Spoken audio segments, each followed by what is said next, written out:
Hi, I'm Michael from Wartorn Studios, and this is The Hobby Hacker.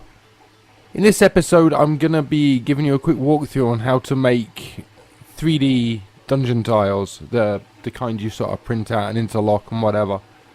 In this example, I'm going to be using the Open Lock, which is freely available from Printable Scenery. They do a tessellation pack with all the blanks for you to text yourself. What I'm not going to be doing is delving into the crazy world of texturing. Let's just start my screencast. I will cover that at some point, but it's a massive subject, so I won't be covering that today. Right, so let's get to it. I've got Blender open. I've just got a bog standard scene. This is what opens up when you first open Blender. So I'm going to X to delete the cube. I'm going to go to File, Import, STL. Now you need to jump down to wherever it is you've saved your blanks that you've downloaded or that you've modeled or that you've got from wherever really. And there we go. Open lock blanks. Primary floors, and we'll open up an E floor. Now that is gigantic in Blender. That is basically 50.8 units by 50.8 units. Well, 50.79980 units. So one Blender unit is converted to 1mm real world scale. Now, that's fine, you can totally work like that. What I'm going to do at the end of the video when I show you the applying the textures is I'm going to scale this down just so it's easier to see for my camera. But then if I was exporting it, I would just work on it at this size, get the textures on, and yeah, I wouldn't need to be rendering it off to show you guys. So bear that in mind. Right, so here we have our STL. Freshly imported. As I said, these are free on the Printable Scenery website. I'm not going to put a link in the description because I don't even know if I'm allowed to do that. I haven't got a clue. So, yeah, type in Printable Scenery into Google and you'll find them. Easy enough. So, I'm going to jump straight into edit mode. I'm going to press A to deselect everything. I'm going to hit Control Tab and I'm going to select Edges. And I'm going to zoom in, and I'm going to, with the right mouse button, select all the edges around the outside. So Control click, Control click, Control click. Cool. So I've now selected, as you can see, only the edges around the top face. I'm now going to press Control E for my edges menu, and I'm going to mark seam. If you deselect everything, you'll see they're now marked out in red. Now what that means is that's cut up for the sake of UV unwrapping. So what I'm going to do is Control Tab, select Faces, clickety click, Control and clickety click, and I've selected only the top face. I'm now going to go to Mesh, UV unwrap, unwrap. So now I've unwrapped just this top face, none of the rest of the model. That's it. You know, I'm looking at this now and it could be, if this was retopologized, it would be so much nicer. But anyway, here we have it, just those top faces selected. Now I'm going to go into Tools, Mesh Tools. Oh, somebody's talking to me. And I'm going to click Subdivide. Now, because only my top face is selected, only my top face will subdivide. All the rest will stay exactly as it was. And I'm just going to plow up a load of these. We got 4,000. We'll do more. We'll do more. 1666. I'm going to go all the way up to about 1,000,000 polys. I'll take a little time on this last one. There we go. 1,050,000 polys. Now I'm going to come straight out of here back into object mode. And my computer's really laggy at this because I've got video pad and debut, and I'm screencasting and I'm screen recording, and I've only got 16 gig of memory, so I think I'm going to need a little more than that. Right, so we have our top face. It's been UV unwrapped and it's been subdivided up to hell. Super dense, which means it'll hold loads of details. Now I'm going to jump in to the modifiers, which is the little spanner. I'm going to add a displacement modifier, and I'm going to select its coordinates, texture coordinates, to UV. Now that's going to tell it to look at the UV map that we unwrapped and only apply texture onto that area. So that's now set, ready and waiting. So I'm going to go now to this little square red and white checked box. This is our texture menu. Click on it and click new and click open. Now this is where I'm sort of leaving you to it a tiny little bit. You can get textures from everywhere. You can draw them yourself, which is what I tend to do with the majority of mine. You can download them as displacement maps. You can use them as mesh insert or alphas from ZBrush. You can get them absolutely everywhere. I've got a nice combination. I've got some symbols. Yeah, I've got some alphas. Some more alphas going on. I've got loads and loads of textures that I've hand drawn myself. So I'm going to pick... what one am I going to pick? I'm going to pick this little wooden plank one. Click open. Oh, it's so slow with the screencasting on. Crazy. Right. This texture is now open. And we've already told... here, when we set up our displacement modifier, to look to the UV for this texture, and as you can see, it's automatically applied it to our model.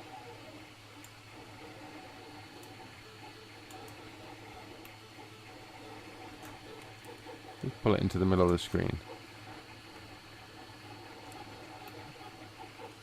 Lovely, we're good to go.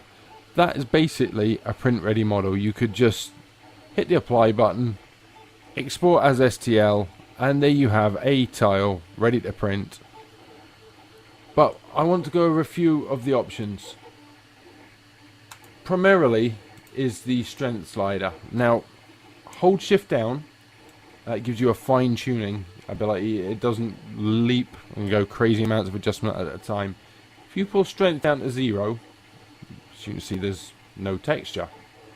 If you go negative, it will give you the opposite texture. So, in this case, ups are downs and downs are ups. And if you go into the positive, it becomes stronger and stronger and stronger and stronger. So let's get that to somewhere sensible. It's a little high. That's quite sensible. Yeah, I'd say that looks like wood. Mid-level. The way the displacement map works is black is one extreme of the scale, white is the opposite extreme of the scale. So in the positive, blacks will be the lowest area, whites will be the highest area, and obviously if you drag this strength slider down to a negative, that reverses. Mid-level is what point on the grayscale spectrum between black and white you want to be the level that doesn't go either up or down. So you leave mid-level in the middle, and grey 50 is going to remain an unchanged level. As you slide it down, black becomes the unchanged level, and everything that's lighter than black goes upwards to varying degrees, and vice versa if you slide it all this way. Slide it all the way to the top, then white stays where it is, and everything darker than white is sunk into the model. It's reasonably useful when you're trying to fix a few little things that aren't quite behaving as they should, but for 90% of the time, leave that alone. Have a play with it so you know what it does, but you shouldn't need to mess too much with it. So, there's our wooden floor, all ready to go. As I said, you'd go up here, you'd go export, STL, boom, you've got a tile. Now, you can just quite simply go back to your textures menu, the red and white checky one. Click on this file at the top. Now you have to always click on this pictures thing, it does my head in, but you have to. And let's pick a different tile. Alright, let's pick a plain old boring kind of outside dirt dungeon tile. Come on, Mr. Laggy computer.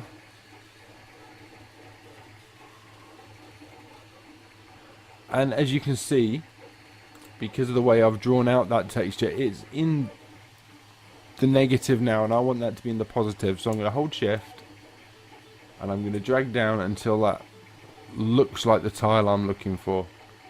So I'm at -9, that's a bit too much. Okay, I like that. -5 at 90. Again, there we have another tile made. Go up here, click on export as STL, off you jolly well, back to your textures menu. Let's call up this one. And there we have a broken sort of dungeons thing. Right, now I'm going to scale this down, so S to scale. Make it something a little smaller. And back into the middle of the screen.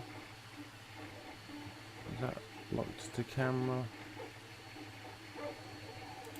What camera to view? Right, lovely.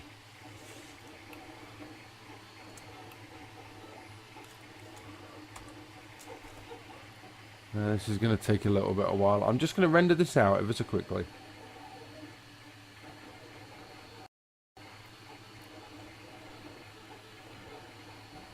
And that, basically, now this is a really quick render. I've not got the settings cranked up very high at all.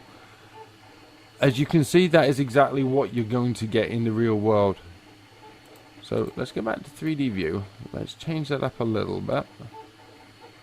Let's get a better view, and let's get a better render just for the sake of this. Let's crank it up to 100%.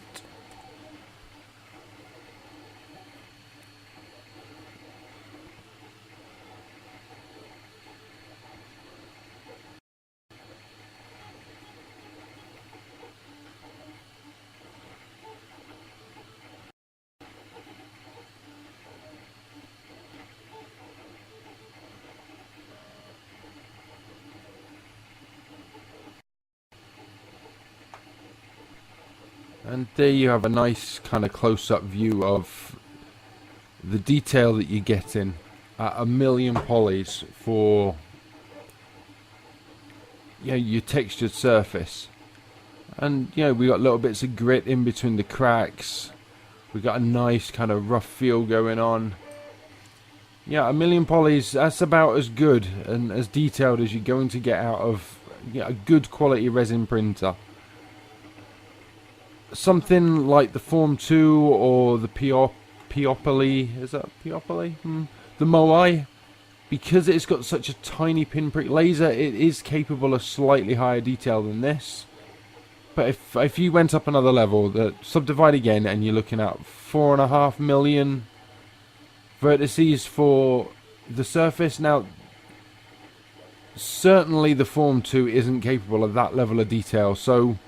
And there's no way you're going to get that out your FDM printer, so cap it off at 1,000,000. You probably 500,000 polys is even going to be more than acceptable. So let's chuck another texture on there. That's better. What we got? Alright, this is a cool texture actually. I like this texture. This is my living room floor. Now, I will go over in some detail how to make these textures, how to steal these textures from photographs, what post-processing is needed. It's actually quite an involved thing. So that's going to be quite a massive video. But certainly for the time being, yeah, that's pretty cool. Let's get a quick render of that. For the time being, you can get displacement maps from absolutely everywhere. Some of them are free, some of them are paid. Some of them you can use for commercial purposes, some of them you can't. They're only for private use. But while you're learning how to use a displacement map and how it works, how everything goes, you know, get yourself some maps online. And as I said, I'll go over in detail how to make these super detailed texture maps from the likes of photographs or pictures that you found. But yeah, I mean, I'd call that pretty cool. And as I said, that's my living room floor, which never fails to amaze me. The fact that I can, yeah, that I have right here. This is my living room. And as with everything, jump down here, click up here, and just pull in a new texture as you need it. What else have we got? Yeah, that's a classic dungeon tile and a half.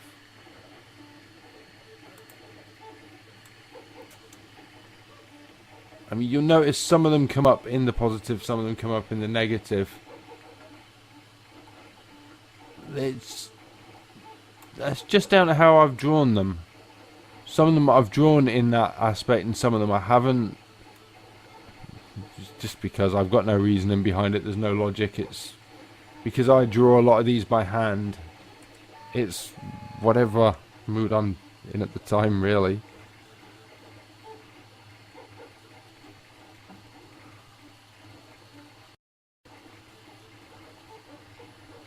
Yeah, as I say, I'll go over drawing out these texture maps.